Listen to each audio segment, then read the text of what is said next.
All right, friends, who can tell me what we discussed in our last lesson?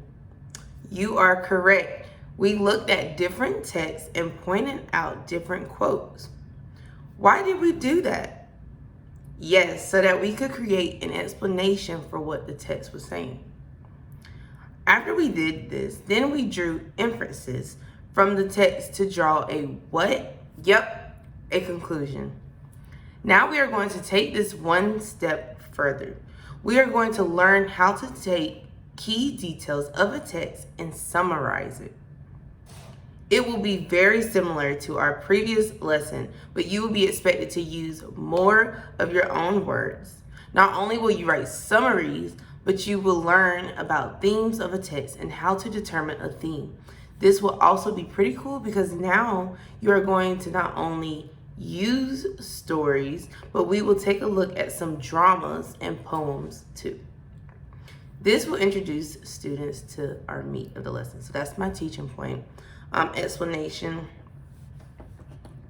So does anyone know what the theme is? What does that mean? You're right. The theme is the underlying meaning to a text that you're reading. So it's the underlying meaning to your dramas, your poems, your stories. And what is another word for underlying meaning or theme? You are correct. Our central message. So sometimes you'll hear me say central message, or sometimes you'll hear me say theme, and it means the same thing. But with our lesson today, we want to really dig into the space of using the word theme. When reading a story, what are the key details? Yep, key details are the information of a text that is important. That could be the name of characters, that could be the thoughts the characters have, that could be actions, that could be dates, settings. Whatever is important to the text is its key details. That can also be social interaction between characters. Is theme always going to be obvious? No. Sometimes theme is implied. And what does implied mean? Implied means that sometimes it is hinted at, but not said explicitly or not directly stated. When I ask you to summarize a text, does anyone know what I mean by summarizing it? Summarizing a text means to give a short, brief description of that text based off of the key details. So when I'm asking you to summarize a text, I'm also looking for you to give me a short description of its beginning, middle, and end. So that someone who may not have read the story, may not understand what's going on, so that you can describe to them what the story is about. And maybe they'll read the story from that, or maybe they'll understand the story better because you summarized it for them.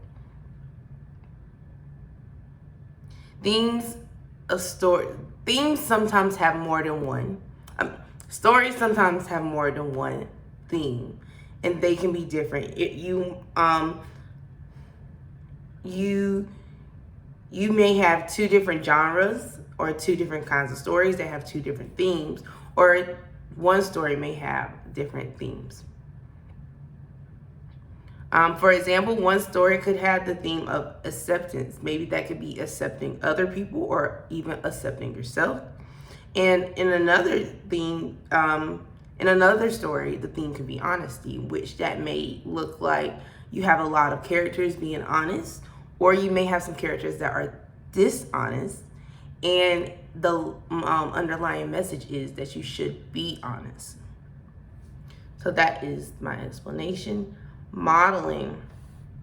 So now that we know what these themes are and what they look like, let's look at some examples and point some out. So for my modeling, I'm going to take my paper that has a short story on it. I will read the short story on the smart board or the overhead screen, or I will give the students their own copy and we'll read it together. And from there, I will, on my own, I'll read it. I'll highlight important details by way of doing like think aloud, saying like, oh, here's a character's name, or oh, here's what a character's thinking. Oh, here's a big event, and I'll highlight those or jot them down for the students to see. And I will take those key details and form my summary off of them, changing words into my own words instead of just copy and pasting what is in the story. Also, after I do that, I will determine the theme. So I will look at the key details in my story that I have selected, and I will determine what is a central message from all the key details and demonstrate showing the theme. I will also demonstrate to the students, showing them the potential of the story having more than one theme, looking for another message within the story.